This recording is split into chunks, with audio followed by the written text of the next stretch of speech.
Okay, I have here with me today Professor Peter van Inwagen, and he's taking part in the Faraday course. And I just wondered whether you could give a little summary of the presentation that you're sharing with people. Well, I think Rodney Holder chose the title, A Philosophical Perspective on Free Will. That's a good enough title. I'll be talking about free will, except I'm going to drop the term almost immediately now that it's indicated to the audience what the paper is supposed to be about, and discuss the problem of free will without ever using the words free will or the word free in any way, shape, or form. I do that because the words have got baggage and they're confusing. In what way are they confusing? How is it going to be better to just drop them? Well, for example, in the last talk, Professor Clark quoted Einstein as saying, "I don't know what people mean by free will." I don't. And he raised a problem that had to do with whether if he wills something, then he has to will it, to will it beforehand.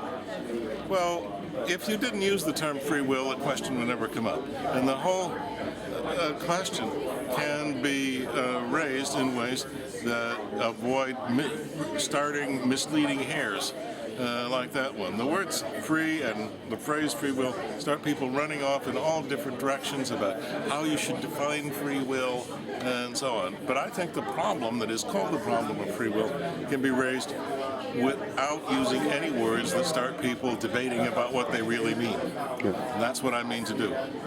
In your work in general, what has been the focus of your interaction or involvement with the science-religion conversation?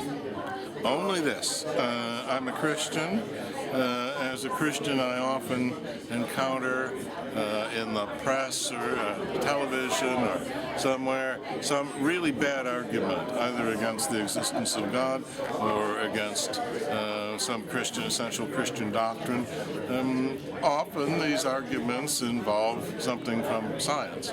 I try to show why they're bad arguments, not because the science is wrong, but because the way the conclusion is deduced from the science contains mistakes in reasoning. And that is the entirety of my interaction with the question of science and religion. Just what I consider the exposure of bad arguments that proceed from scientific premises to anti-religious conclusions. And just finally, what are you enjoying the most about the sorts of dialogue and conversations that take place at the Faraday course? I am absolutely entranced every time I hear really competent people talking about things they know about.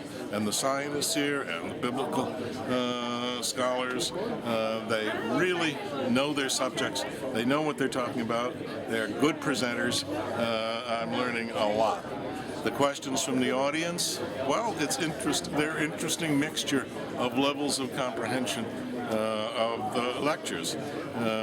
But quite often they raise issues that weren't explicitly raised in the papers, and a deeper discussion follows.